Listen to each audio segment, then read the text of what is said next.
Да почнеме.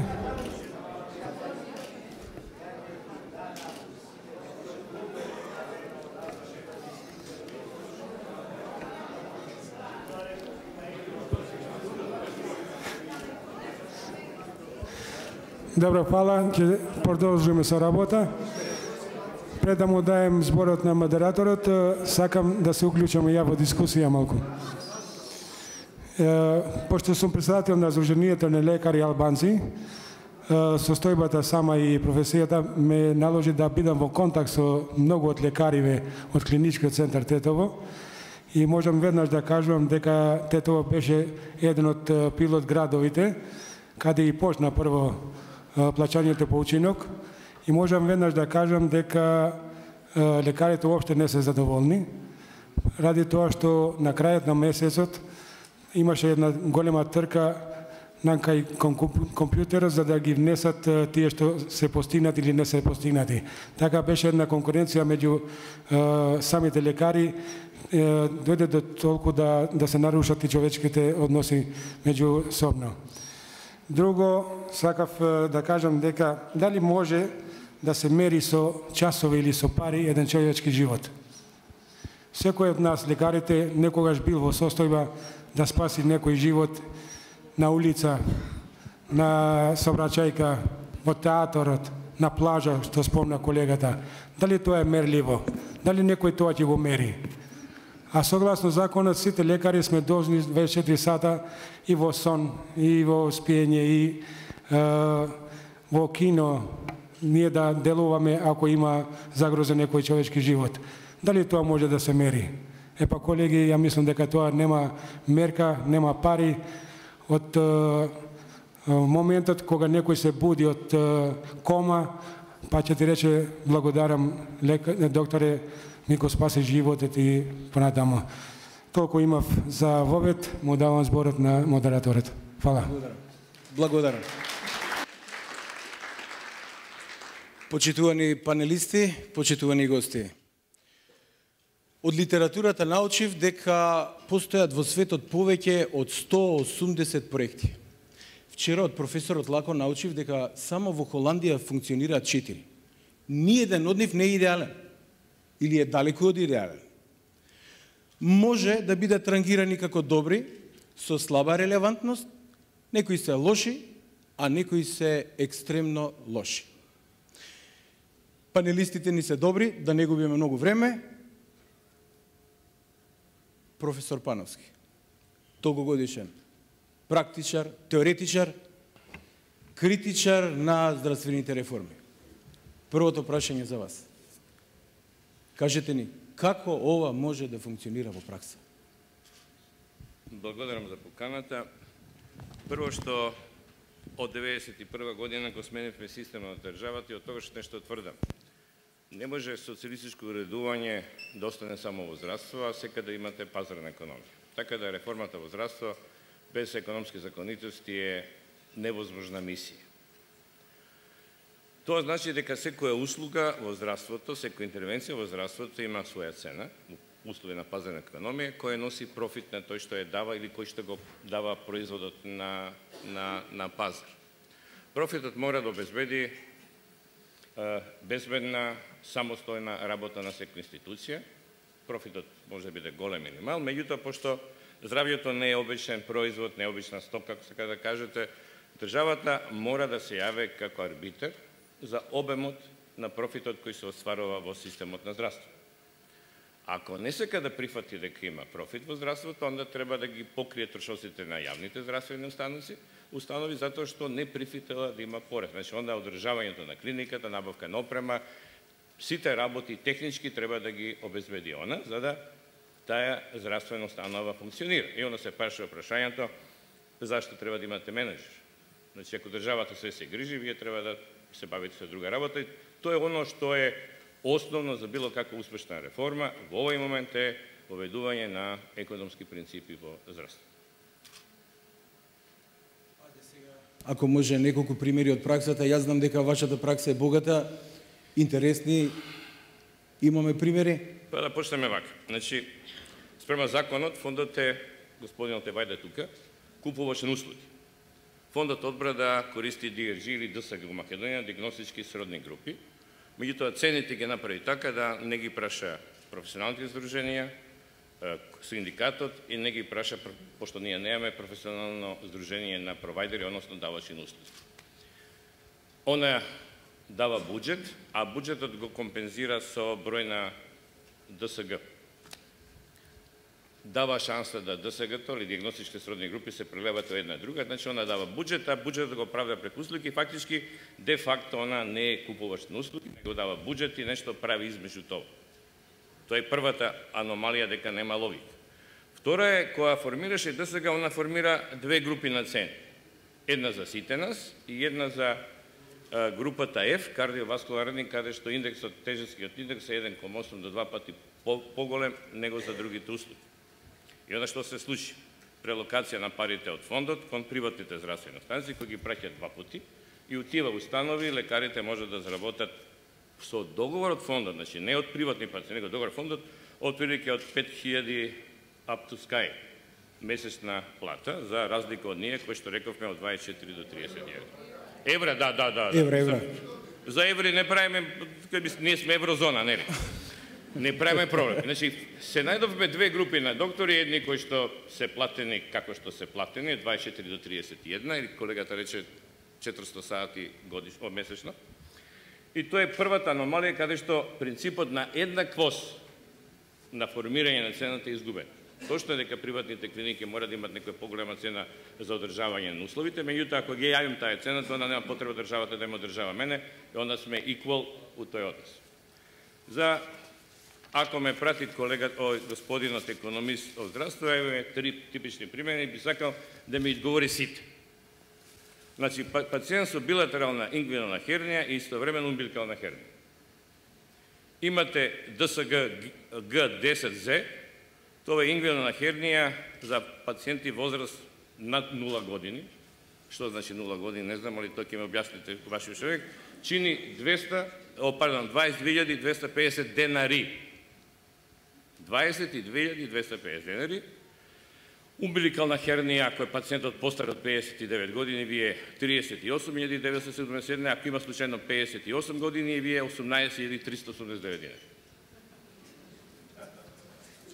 Така е. Сега, ако ви дојде пациент на 35 години на клиника, значи рачунаме дека е вработен, дека е работоспособност. Предпоставка, тоа не значи магија, меѓутоа тоа е тоа. Ако го користите интернационалниот шифрарник на болести, исто австралијски од 7 работи, вие можете да му понудите лапароскопско репарирање на хернија двостранно. Цифрата да ви кажам, сакате да запамтите, 30609.03. Или репарирање на ингвинална кила двостранно, класично, пак шифрата ви е 30617.00. Или умбиликална хернија, 30614.03 ви е ингвинална, 30617 ви е умбиликална хернија. Ако тоа ги внесете и сега решите да сите 3 кили ги оперирате одеднаш. Ако внесете про МКБ-10 првата шифра, К4003, вие ќе добиете 22.250 денари. Ако ја влежете умбиликалната кила, ќе добиете 18.389 денари. И ако сте ги решили сите 3 работи, ако сте решиле лапароскопски, пациентот и наредниот ден сиде дома, за 7 дена привредува и допринесува на држава. Меѓутоа, ако сум паметен и мислам економски, ќе му понудам на пациентот прво да оперирам левата страна, па десната страна, умбиликалната кила и ќе заработам 62.889 за клиниката. Ако не користам протези, у цената на ДСГ-то вика вклучена протеза или граф, проверете за интернационалната единици, можам да уштедам уште 6.000 денари. Ако користам протеза, шансата за рецидив е 1%, ако не користам, шансата е за 6,8%. Мојот директор, пошто е тука, ако го решам у еден, ако и потрошам многу пари, треба да ме казни, пошто се направил штета на клиниката, а ако донесам 62.849, треба да ме награди. И тоа прашањето е сега. Тој човек 3 пати ќе леже во болница, 3 пати ќе оди на боловање, 3 пати ќе плаќа работодавачот и фондот негово болување. И кога ќе земете целата цена, ќе видите дека некој лошо економски размислува, а ако ги собереме советите од нашите предавачи, вика имате проблем, го решавате под најниска можна цена. И тогаш сте ефикасни, значи ја треба да бидам стимулиран, ако работам во еден акт. А за министерот, господинот од министерството, овој систем ме тера да работам во 3 акта, за да бидем рентабилен и да имам 3 поени за услугата.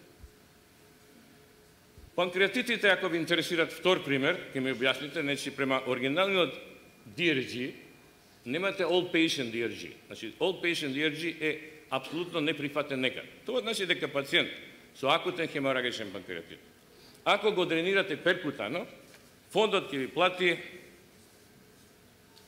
момент само парата, 45.000 денари. Ако случајно го оперирате повеќе пати, фондот ќе ви плати 161.315.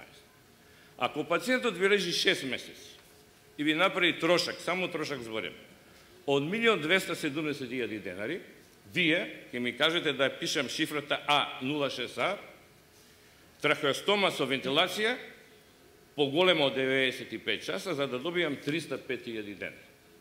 Па замислете сега, ако размислам економски, и мојот директор размисля, треба таков пациент кој што имаме шанси да предпоставиме како ќе се движи, треба веднаш да го пратиме во странство, тамо ќе платите 100.000 евра улазница и на секој 20 дена ќе ви дават рачун дека треба да доплатите повеќе за него.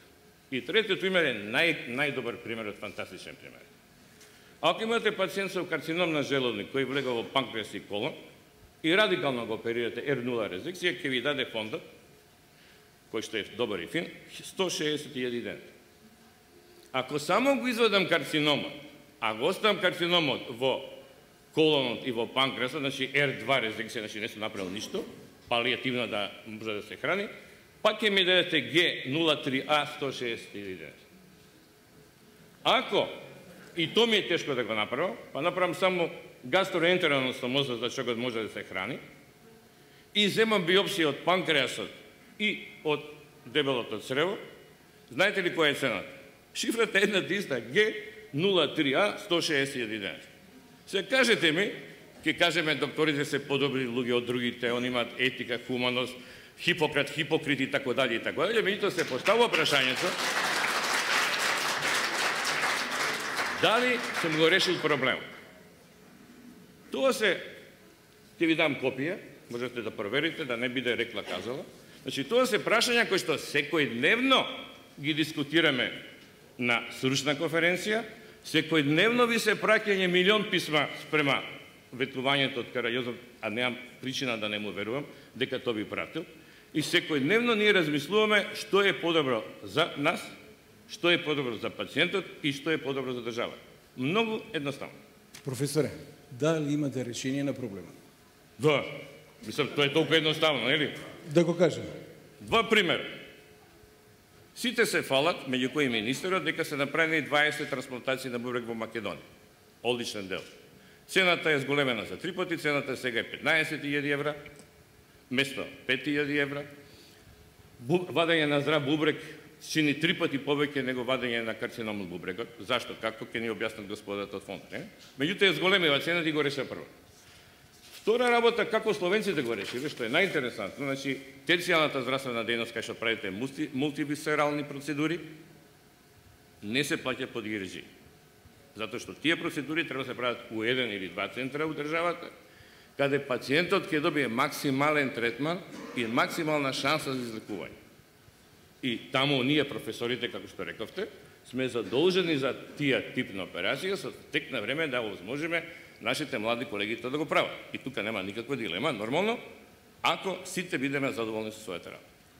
Второ, сите болни што се над 15 дена во оригиналниот DRG Австралија ви пишува дека се плаќа fee for service, а не All Patient DRG, што повторно се направиле македонска верзија на тој проблем.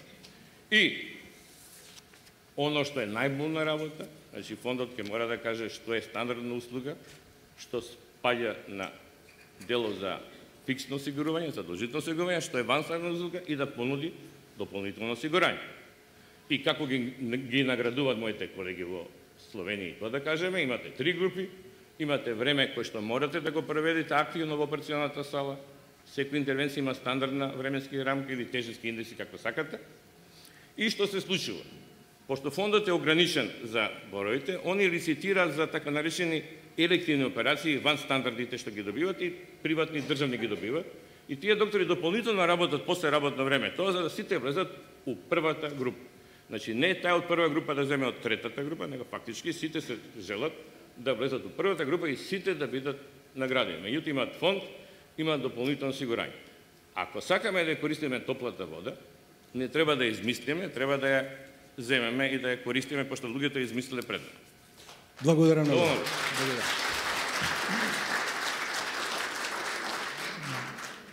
Значи, последниот месец е актуелно. Има штрајк, нема штрајк, може да штрајкуваат, не може да штрајкуваат, има законски рамки за тоа.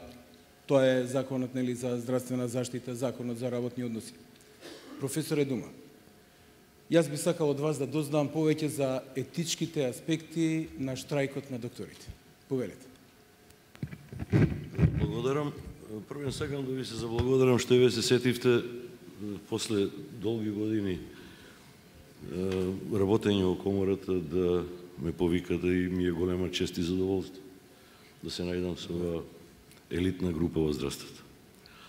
Законската регулатива не ја знам и јас сум само еден доктор кој што нема право да лекува пациенти, а не да читам закони. Тоа не може, не знам. Но знам како етички. Имав еден стар, мој професор Вулнет Старова. Тој викаше, едино докторите се суд без порота. Значи, тие имаат обврски и задачи кои што никој друг професионалец на оваа земјина топка ги нема. Тоа произлегува од Хипократовата заклетва, морам да се вратам назад, односно Женевската конвенција 1948 година. Таму многу јасно стои. Докторот е должен да направи се во интерес на својот пациент, па макар тоа било и на негова штета. Од тоа правило, од тоа тврдење, како сакате крстете го, произлегува и обврската за почитување на правата и интересите на пациентите во случаи кога докторите се борат за своите права. Секако и докторите се граѓани и се на одредена држава, се санкционирани и нивната работа е регулирана со одредена законска регулатива, општа или посебна. Заради тоа и во време на штрајк докторите се должни да го почитуваат тоа правило, бидејќи јас како председател на комора на 3 пати бев ставен во ситуација да давам етички сугестии во однос на начинот на организирањето на штрајкови. Таму стои многу јасно. Не смееме да се откажиме од интересите на нашите пациенти. Во принцип не постојат хитни и нехитни, витално загрозувачки и невитално загрозувачки пациенти. Се до моментот додека не се постави дијагнозата и не се погледне. Значи не можете по телефон да ја поставите дијагнозата, уште помалку во информацијата која што ќе добиете од портирот на болницата или здравствена институција кај што работите. Заради тоа и посебно регулирано. ИВИК. Докторите ќе си ги постават своите барања, ќе најават дека се во штрајк, но не смеат да ја прекинат работата. Штрајкот се спроведува на следен начин. Значи има неколку нивоа. Првото ниво се става јавна информација сегде дека се незадоволни со своите барања за одредена работа во однос на табли, плакати, плакети, сите возможни начини кои што пациентот треба да ги види. Втората работа. Секој преглед кој што се обавува се започнува со разговор со пациентот, кратка, многу кратка информација, дека они се во штрајк, но заради интересот кој што е повисок на пациентот, повисок од интересот на докторот, тој е должен да го погледне и ќе му помогне. И покрај тоа што е незадоволен од своите проблеми. Следната фаза, во колку не се најдат условите и начините и патиштата за решавање на проблемот, е селективниот пристап кон пациентите. Селективниот пристап кон пациентите подразбира редови на хитност и тоа ние што сме служиле војска го знаеме како се одредуваат групите на хитност. Мислам, ако ништо друго има колеги кои што полагале ратна хирургија, не мора да служиле во армијата. Третиот начин е недопуштен во здравството и е недопуштено да се затворат здравствените институции. То во здравството е невозможно. Бидејќи докторите, и со тоа ги завршам, се суд без порота, нивната одлука е конечна, дефинитивна, нема право на ревизија, нема право на второ мислење, нема возможност за корекција. Секој кој што се наоѓа во ситуација да носи одлука и те како сака да седне и да го реши проблемот, бидејќи проблемот во здравството и со здравствените работници пред се е проблем кој што диктира стабилност, сигурност и доверба. Благодарам. Благодарам. Дума, само апсолутно се сложувам со вас, ме него прашањето е. Пошто ние ги почитуваме правилата етички, втората страна на етиката кога работиме, сме присутни, помагаме пациентот, каквата изјава дека не треба ништо да не биде платено? Каква е таа изјава дека доека штрекуваме, а ги гледаме болните и работиме чак 8% повеќе, како што кажа Калина, министерот им укажува на менеджерите дека не треба ништо да ни платат, иако е свесен да е тоа против законот. Значи, вака, јас не знам како е законската регулатива. Преге со некои колеги од синдикатот. Прашањето е за етичката компонента, за законот ќе се за законодавец. Добро, од таа одлука негова најверојатно произлегува од некакви законски одредби. Јас не ги знам што е договорено. Во секој случај законските одредби се вакви. Законот за здравствена заштита предвидува минимум одвивање на работа. Значи, таа те тера заедно со одлуката на менеджерите да работите. Но од друга страна, во Законот за работни односи предвидено е дека не се плаќа за време на штрајк. Освен еден минимум кој е предвиден или како придонес. И претпоставувам дека тоа произлегува од завршената работа. Бидејќи платата, хонорарот, надокнадата е директен одговор на ефикасност и завршената работа. Воколку етичките норми налагаат ваков начин на штрajкување, луѓето си ги завршуваат своите обврски кои што произлегуваат од етичките норми и стандарди за добро професионално работење. Заради тоа сметам дека менеджерите на здравствените институции и те како се должни да имаат увид, без разлика дали тие ги пополнуваат, не знам, сега слушам, јас надвор сум од овие работи веќе подолго време, некакви формулари во компјутери нешто се пополнува. Слушам од помладите колеги, докторот почнува и да пишува нешто, да праќа некои мејли, пораки и така натаму. Но тоа е основна работа на менеджерот на здравствената институција, да знае што му се работи таму, колку пациенти поминале, кој ги погледнал од пациентите, па не се илјадници доктори во здравствените институции, да не може он да види дали денес, не знам, доктор Трајан прегледал тројца или петорица пациенти, од он ги има 10 во целото оделение. Така да, мислам дека мора да се изнајде начин. Бидејќи овој проблем, верувајте мене, ми е тежи, нека осеќам горчина, е лесно решлив.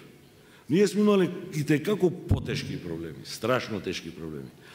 Се сеќавам со Тренковски, не знам уште ли е тука. Кога седев да преговараме, верувајте 48 сати преговарав.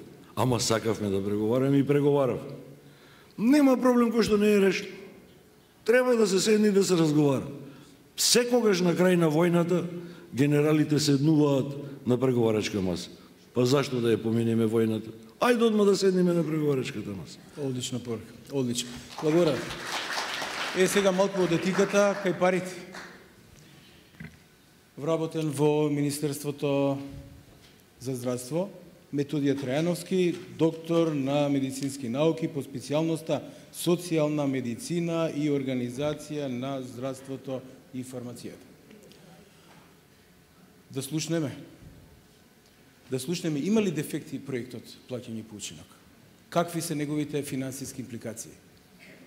Па, вака, јас мислам дека тука сите сме собрани со една цел, а тоа е да дадеме наши мислења и гледишта како може најдобро да профункционира моделот плаќање по учинок, за кој што несомнено се залагаат и сите за кои тој што се однесува.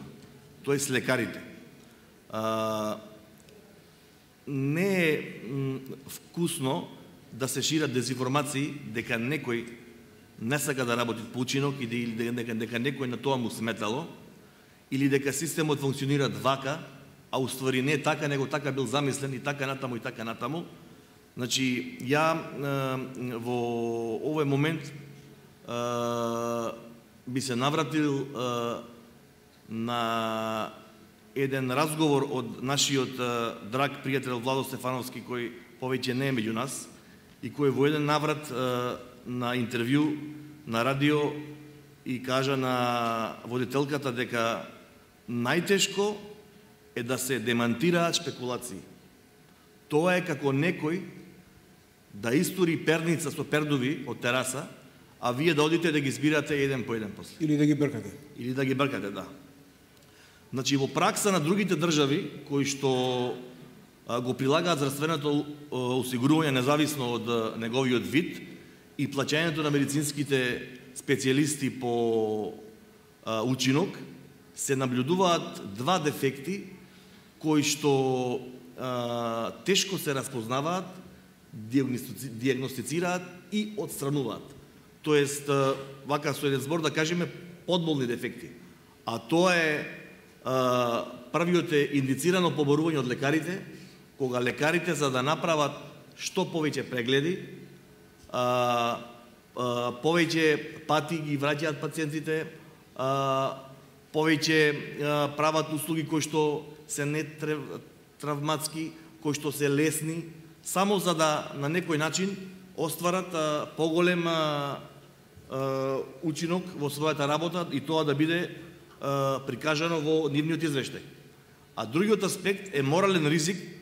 Тоа е директно поврзано со однесувањето на самите пациенти, тоест осигурениците, кога тие самите ќе побараат повеќе пати да одат на доктор, да искористат повеќе медицински услуги во услови на намалени цени на здравствени услуги, за кои што, впрочем, и самите имаат право, пациентите. Постојат многу начини за да се решат овие проблеми, но јас слушаме дека пари нема. Да. Има ли начин да се најдат пари за платите на специјалистите? Има начин, под предпоставка дека нема пари, меѓутоа можеби и недостасуваат толку колку што мислиме дека недостасуваат, можеби добро не се менаџираат, меѓутоа начини да се најдат пари, тоест свежи пари, како прилив во здравствениот систем, за тоа се варијантите три. Прво, една варијанта е зголемување на придонесот за здравствено осигурување. Втора варијанта, непопуларно кај народот. Непопуларно кај народот. Втора варијанта е зголемување на даноците за стоки кои што негативно влијаат врз здравјето на луѓето. Да, го слушнавме. Што го слушнавме претходно, да. И трето е воведување на задолжително, дополнително и доброволно здравствено осигурување за услуги кои што се надвор од основниот пакет на здравствени услуги, за услуги за кои што треба да се чека, за услуги за кои што се плаќа партиципација и така натаму и така натаму. Меѓутоа, ова последново не би било возможно ако ние го немаме редефинирано и конкретизирано основниот пакет на здравствени услуги, кој што ќе биде еден гарант за тие кои што придонесуваат во фондот за здравствено осигурување.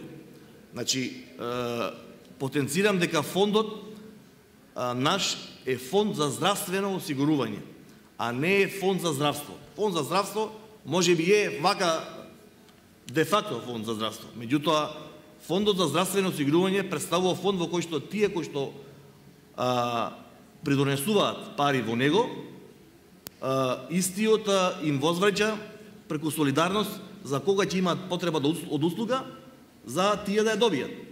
Тие кои што државата плаќа во нејзино име, значи тие се социјални случаи, не се осигуреници.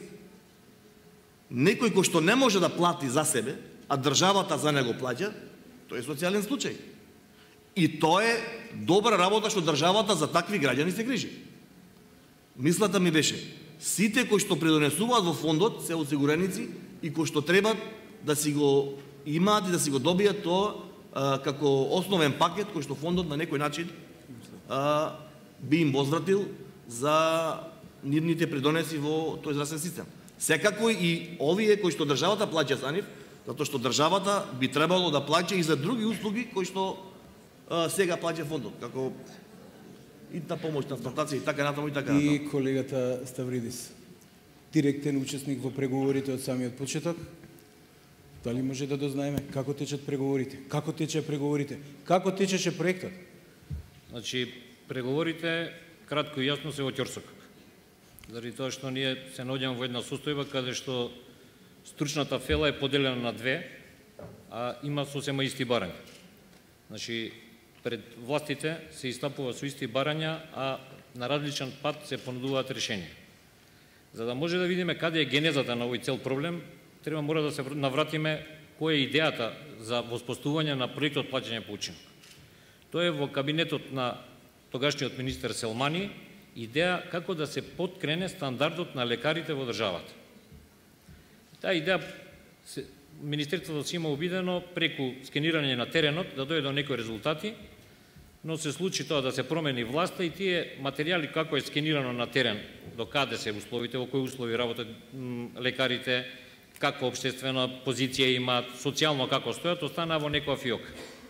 За во следниот кабинет министерот Османи да почне да го реализира како идеја овој проект, односно се формира првите тимови кои треба да направат и да понудат едно решение. Се одбра од оваа гледна точка сега, ако можам да дебатирам за тоа, несредниот турски модел. Преголема, мислам, голем број на луѓе отидоа во Турска, го симнаа системот и се вратија со одредени резултати. Бидејќи ја не сум бил инволвиран од ова е се аналитика која е направена подоцна. Значи не сум бил инволвиран, но имам одреден број на информации. Добро, турскиот систем тогаш беше во рана имплементација, тој започна 2004, тоа беше 2007 година. Ова веќе 2008 година, во која се вели и дојдаа да не брифираат на терен дека специјалистите ќе имат 1200 евра плата. Дека во Турција и така, многу сложен систем. Во Турција плафонот е 700%, така беше на стартот да ги вратат специјалистите назад во јавното здравство. Само 11% дежура.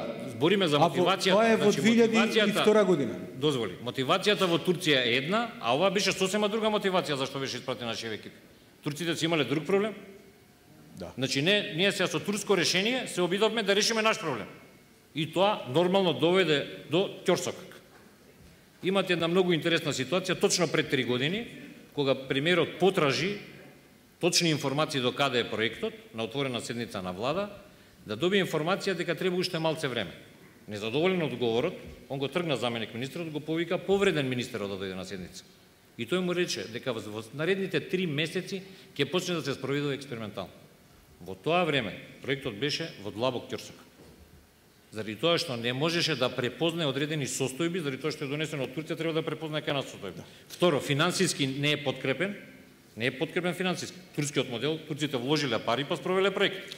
За турскиот модел беше предвиден екстра буџет. Дозволи ми само да екстра буџет имаше. Значи, после по секоја цена се продолжи и почне експериментот. Ние за среќа или за несреќа како куќа, доаѓаме од градска хируршка клиника, бевме во тој експериментален дел.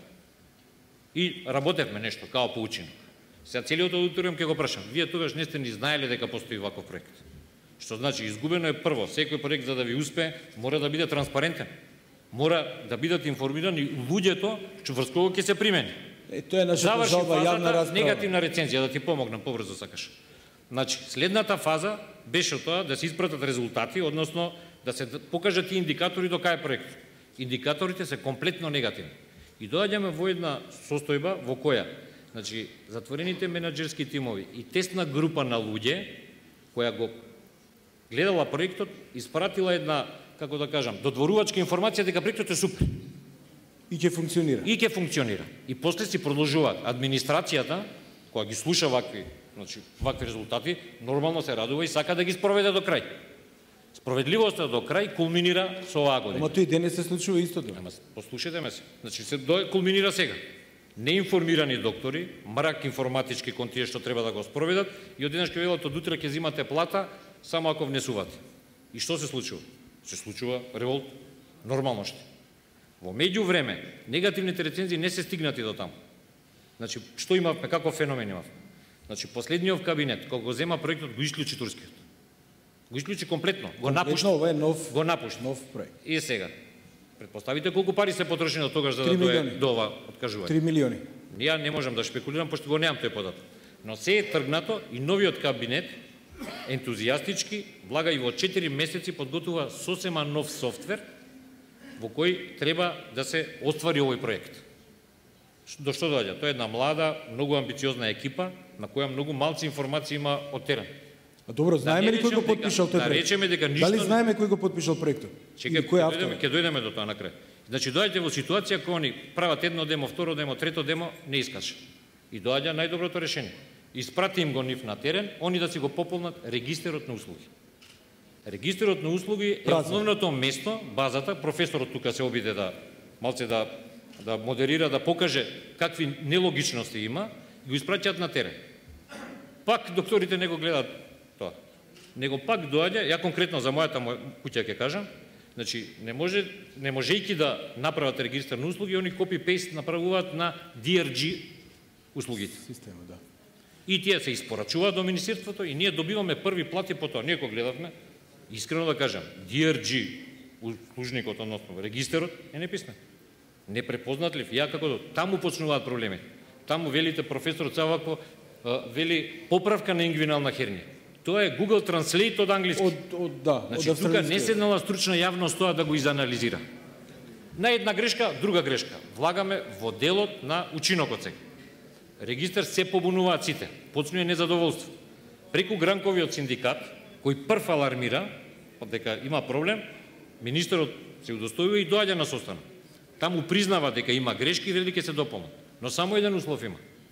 Никако да не се укине и промените да одат во од.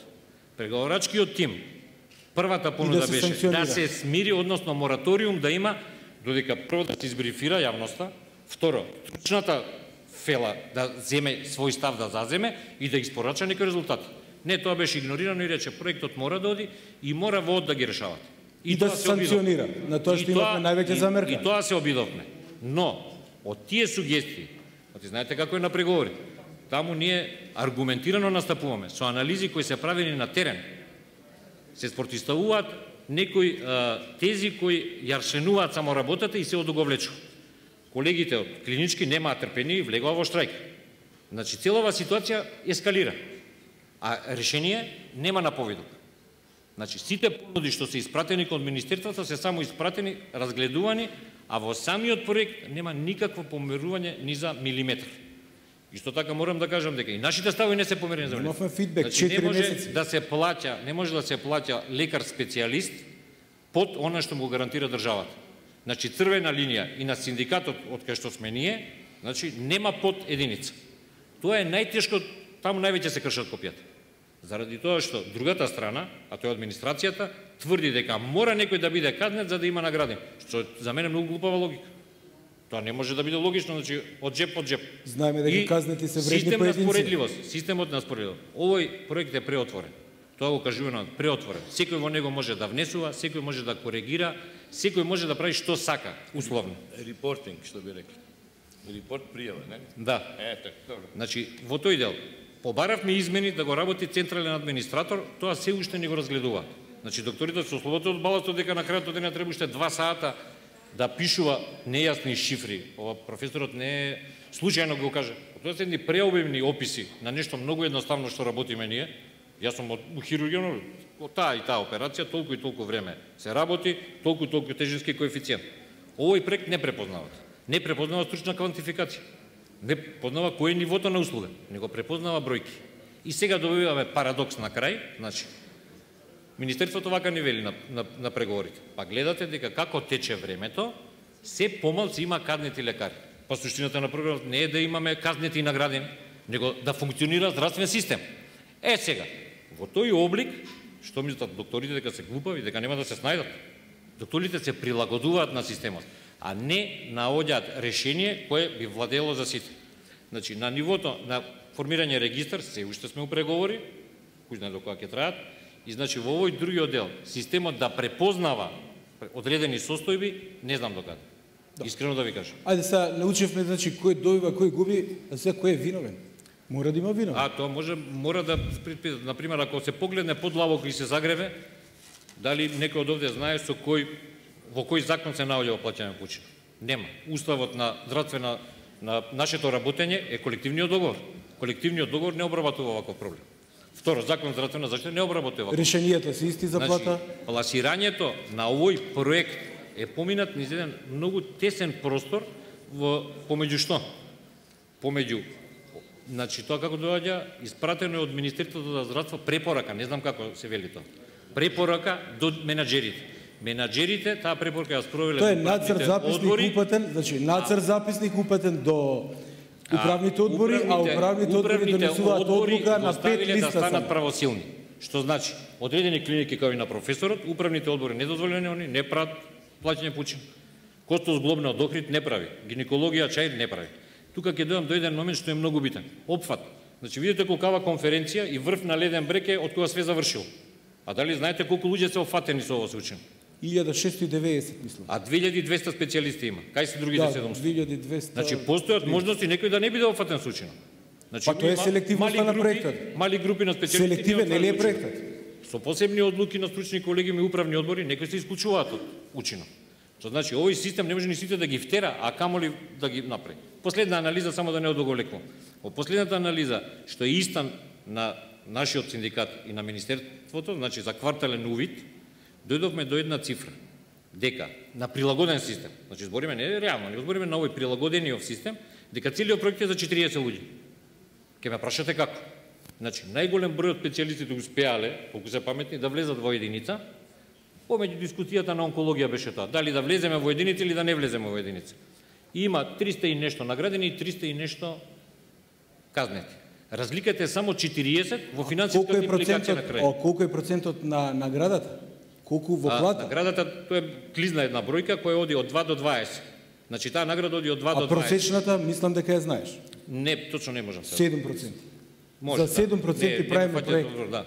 А 7% награда на плата. Цел волкав проект гломазен со волков држ за 40 луѓе. И сакам да речам, не знам како следуваат преговорите, затоа што немам уште информација од другата страна кога треба да продолжиме и кон што води ова. Благодарам. Фала. Благодарам. Продолжуваме.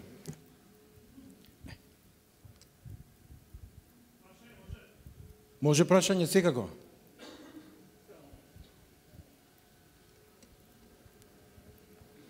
Прво, сакам да се представам, значи Сташа Ивановски, канал 77 радио и ТВ Сонце, проектот Нов Аналитико.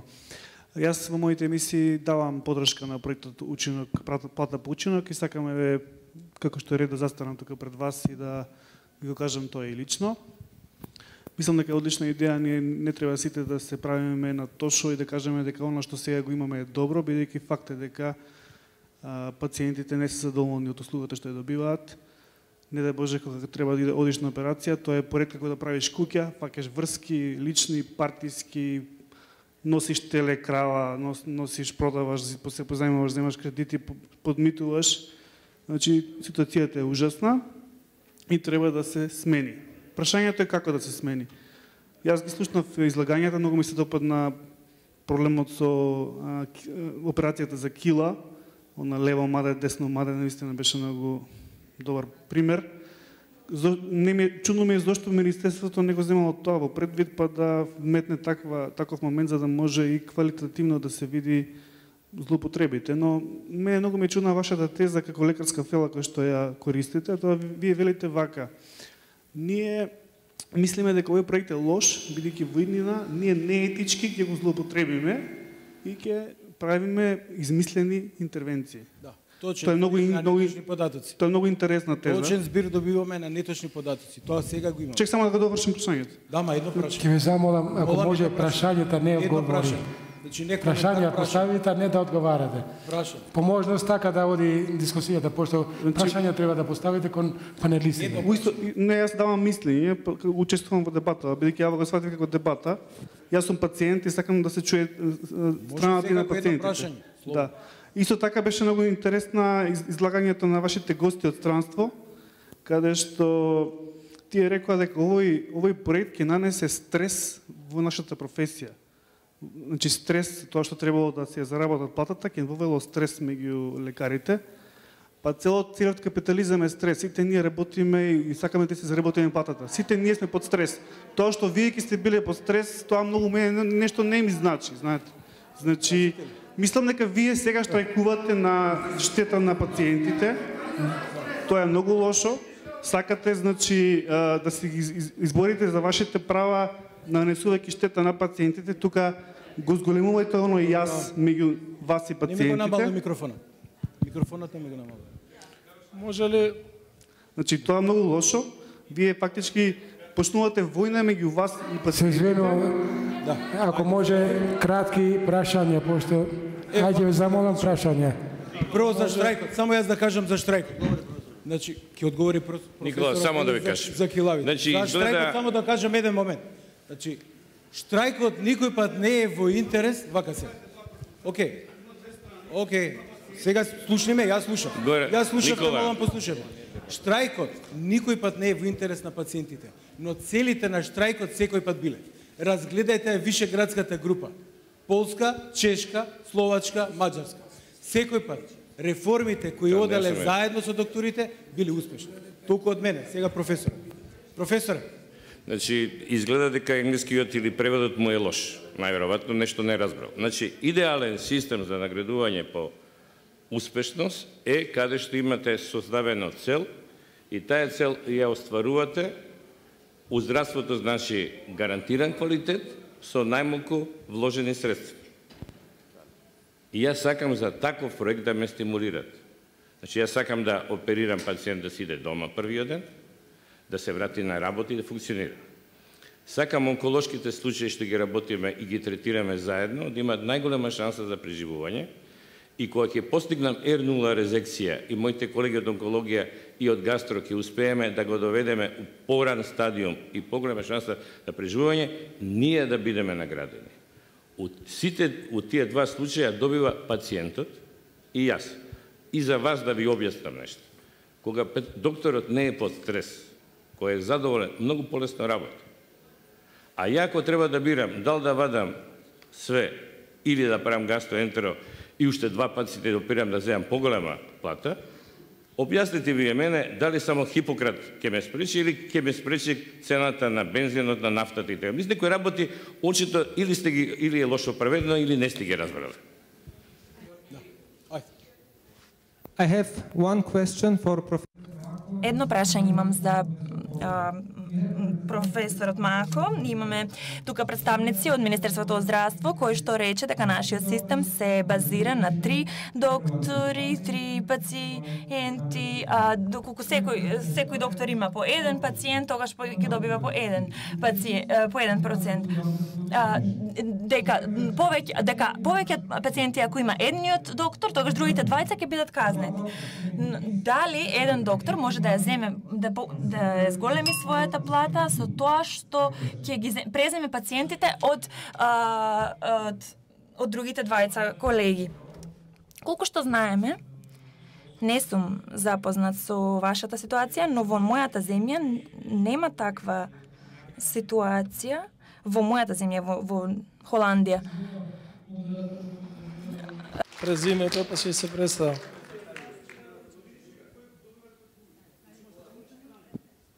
Ако дозволи модераторот, сакам да му одговорам на пациентот.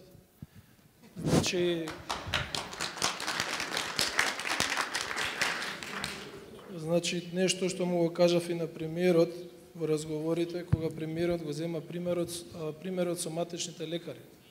Еве еден пример за квантитативно вреднување. Значи, типично е примарното здравство. Вели премиерот дека откако е тоа воведено, докторите се тепаат кој прв да стигне до пациентот. Точно ли е тоа?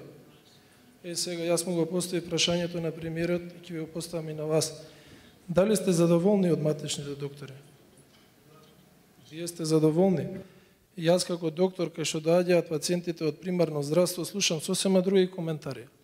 Матичниот доктор нема време воопшто да ги прегледа, се претворил во писар, во скретничар кој што издава упатници само до специјалистите и чека од специјалистите да му дадат инструкции како да го лекува пациентот.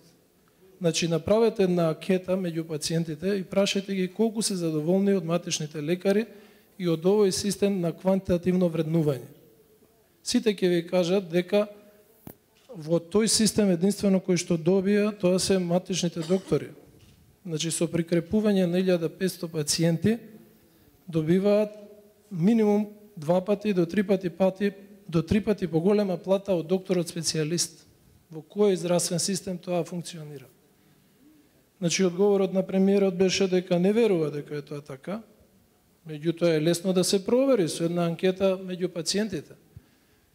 Значи, ако тоа се дозволи да се спроведе и во секундарното и во терцијерното здравство, верувајте, ќе имаме катастрофа. Пациент сега, реално, во моментот, секундарното здравство најмногу и терцијерното здравство компензираат тоа што не чини во примарното здравство. Ако и секундарното и терцијерното здравство функционираат на тој принцип, Бог нека им ја на помош на пациентите. Не знам, вие сте пациент, размислете, па после тоа повикајте не во канал 77 да разговараме. Благодарам. Има некој друг прашање, има ли? Може. Значи, од аспект на последното излагање од последниот паналист, ја го делам истото мислење дека веројатно самиот почеток на овој проект и сега ова што го разговараме немаат врска едно со друго, значи немаат исти цели, немаат исти прием кај докторите, немаат исти прием кај пациентите и веројатно во крајна линија од систем во кој што требале да добијат докторите и пациентите, значи подобра услуга, повеќе пари, подобар стандард, сега се сведовме во систем во кој што сите ќе губат. Значи губи фондот, веројатно ќе има поголем обем на услуги, повеќе пари, губи министерот, што се бламира пред целата јавност и се закача со докторите, безпотребно, а можеше да биде херој. Губи, да кажеме, здравствениот систем, пошто пациентите се сведуваат само на квантитет, во некоја иднина ќе се сведат и на квалитет, али сега само и исклучиво на квалитет, и што е многу битно да се потенцира, дека се работи на систем на дневен учинок. Значи, ако вие сте во иста смена со колега помалце поише пациенти и во смена со луѓе со помалце пациенти, тоа варира. Значи, ни вкупната бројка на пациенти не е битна во овој систем, него само дневниот ученик. И како можда најосновно од све, најголеми губитници во ваков систем се докторите, кои што од првобитниот систем требало добрите доктори да бидат наградени, сега се сведува на систем во кој што вие и да сте добар доктор и да сакате да работите, имате пред себе си една морална, етичка дилема, дека со вашата работа вие му штетите на вашиот колега. Во многу случаи, затоа и јас сум од гинеколошко-акушерската клиника, во првите месеци на работењето на гинекологија, тоа и се виде. Значи, системот е до толку полош, што луѓето што беа на работа, значи половина од персоналот и целата работа што ја заврши, оние кои што дојдоа 2 дена на работа во истиот месец, а беа на одмор целиот месец, земаа по 120% плата со само 2 дена на работа, а тие што работеа цел месец земаа 80%. Значи, тоа е огромна грешка и во самиот систем. За да не дожам, ме интересира само апропо последниот дискутант, значи доктор Ставридис, затоа што барањето моментално и ситуацијата во која што е дојдена со штрајкот имаат нели 3 барања. Значи сега дискутираме само за плаќање по учинок.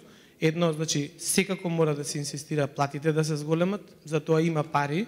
Кога имало пари за опрема која што е се уште по медицинските центри покриена или во кутии стои, нити има кој да ја работи, нити знаат како да ја работат, нити им треба реално на оваа бројка на популација што сме ние во Македонија.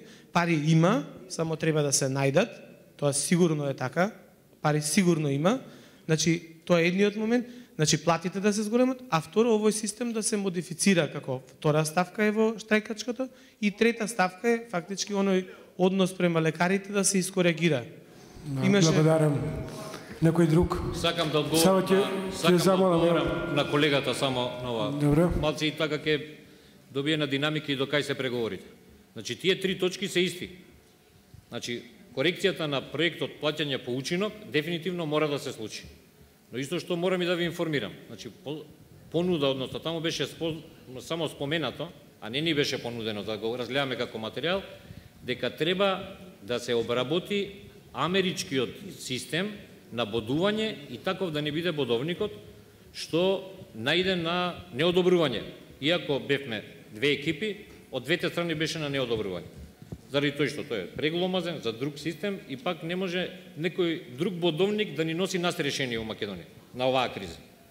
Вториот дел за платите, значи вако тука се и колегите и од клиничкиот синдикат и колегиве од Гранковиот синдикат, премиерот не сакаше да преговара на таа тема се додека не се завршат, значи отчетните и подпишаниот меморандум за колективно договарање во кој се обработува оваа проблематика. Да бидам поедноставен, да не биде закони, значи понуда на маса уште од септември месец има за корекција и унифицирање на колективниот договор кој ќе важи на ниво на цела држава и сме стигнати до момент каде што не се усогласени уште процентите и не се коефициентите. Тука има во преговори сме, значи они имаат своји барања, ние имаме свој, да не ве замарам со тоа. Значи преговорите за тоа течат. И третата, за околу достоинството, тоа не стигна ни воопште да се разговара. Ќе се обидам да бидам Јас сум професор Љубица Георгиевска Исмел од Клиника за кардиологија, редовен инаку професор. Ќе ми дозволите само кратко. Дури и се зачудив дека анализата на Health Grouper даде дека ние мислиме дека овој проект е погубен за пациентите само во 61 или 60 и нешто %. Јас мислам дека е погубен во 100%. А зошто е тоа така? Само кратко ќе ви кажам дека на жалост овој проект ќе не натера да ги повторно концепираме нашите учебници по клиничка пропедевтика и по интерна медицина. Значи, ние во најскоро време ќе мора да промениме, затоа што тие сите почнуваат тамо со фактот дека докторот му се представува на пациентот, му пружа рака, после тоа седнува, почнува кратко, неврзан муабет со него, за да го ослободи од стресот. Па после тоа го прашува дали смее да го прегледа. Па почнува полека да го прегледува. Дали некој измери колку време поминува во овој контакт со пациентот, за кој што јас сум професор по интерна медицина, пред недела дена ги учев студентите како да прегледуваат. Дали тоа некој го виде? Дали го пресмета тоа некој? Инаку, на другата страна имате колега кој е при тоа награден од министерот на Клиника за кардиологија, да од 8:30 часот до 14:30 часот прегледа 58 пациенти. Пресметував, излезе дека на 2 минути гледал пациент. Јас реков дека е тоа убиство. Значи, ве молам, зато се чудам дека во 60% мислиме дека е погубен за пациентите. Не, во 100%. И второ, не помалку значајно, значи мојата клиника беше дел од пилот програмата. Неколку месеци имаше сериозни забелешки, нетранспарентно донесена, значи бодовите ги штимаат секој месец група на луѓе кои се блиски до директорот и кои нетранспарентно ту ги зголемуваат, ту ги намалуваат бодовите за одредени услуги. Ние некакви писма пишуваме, се дискутираме и сето тоа, да не се повторувам, беше кажано. Меѓутоа, уште еднаш и нашите уважени гости го кажа, outcome. Како може еден проект да се имплементира ако вие немате некаква евалуација? А евалуацијата нас не е колку пати тој истиот пациент во следните, например, 2-3 месеца морал повторно да дојде, рехоспитализација. Колку пати тој пациент наместо 2 стента, 3 стента, 5 стента, 10 стента му се ставани на секој месец или на секој 2 месеца. Колку пациенти им се влошила состојбата. Дали процентот на срцева слабост се зголемил у времето кога ние можеме или не можеме да им обрнеме внимание? Колку е смртноста?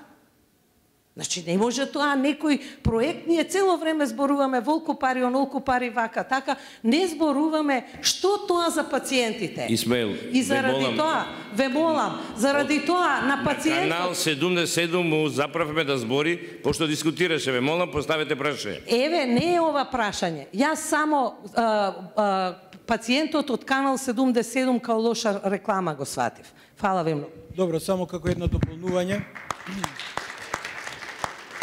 Значи, многу е битно време траењето на прегледот. Согласно американските норми, тој мора да трае меѓу 19, минимум меѓу 19 и 21 минути. Толку. Дали има некој друг прашање? Ќе ве замолам. Ќе ве замолам позади таму.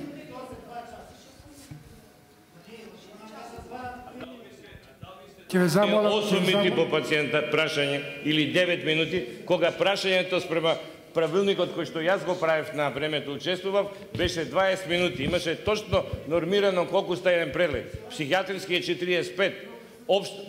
Общ статус на цело тело е 336 минути. Каде имате норма колку еден преглед сега? Ќе ве замолам прашање само. Мислам дека на крај пак би ги замолил сите модератори таму да ми одговорат. Многу е битна работа. Сите јавни институции, клиники, болници работат со буџетски средства. Значи за буџетот од месец ноември, пола декември, сите клиники, колку што разбрав, а и на моје искуство на мојата болница, ги одработиле работите 100 или 110%.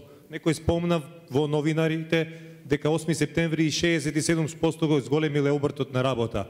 Па се прашувам, како колегите кога се во штрајк, работат со 160%, а ќе бидат наградени со 8.000 месечни надоместно. Тоа е прашање за сите вас.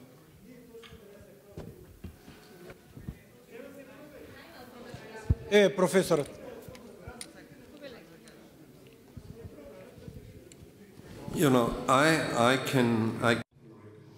Јас можам да ви препорачам да се контактирате луѓе од Мејо клиниката во Рочестер. Јас бев таму и ги гледав луѓето кои што правеа диагностика таму. Нивниот стандард вели 19 минути преглед за еден пациент, бидејќи овие пациенти доаѓаат од целиот свет и тие ќе останат таму 2 или 3 дена и потоа треба да се вратат во дома. Затоа докторот мора да гарантира дека ќе ги добие сите потребни информации од овој пациент и тоа во само една или две сесии. И тие поминуваат голем дел од времето за да направат многу внимателна анамнеза и клинички преглед. И тие врз основа на оваа анамнеза и клинички преглед прават внимателен избор на потребните тестови кои што треба да се направат. Ова е проблем на филозофијата како да се прави, да се врши медицината во 19 или 21 минута, како разбрав точно. И јас не знам кои се доказите за да може да се избере вистинскиот тек на прашањето што ми го постави докторот пред неколку минути. Ќе ми дозволите да кажам само дека биде последно пошто и така времето помина. Многу лекари велат дека тезата дека тие не се заплата за ученок е погрешна, дека тие се заплата за ученок. Но излагањето на вашите странски експерти кои што сте ги поканили беше дека платата по ученок е поразителна за еден систем здравствен. Така да се има тука некоја различен став. Значи, кој е вашиот став, не можам да го разберам. Дали вие сте за плата по ученок, но со некои додавки кои што ќе се пази на квалитетот во исто време, бидејќи навистина многу тешко ќе убедите целата јавност дека само вие треба да бидете исклучени од плата по ученок, бидејќи целото општество од рудари до новинари до сите работат за со ученок. Многу тешко е да ги убедиш и да ја добиеш јавноста, бидејќи вашата цел е да ја добиете јавноста на ваша страна. Благодарам. Со ово го прекинуваме дискусијата, пошто времето ни замина. Благодариме што бевте и земавте учество активно. Пријатно.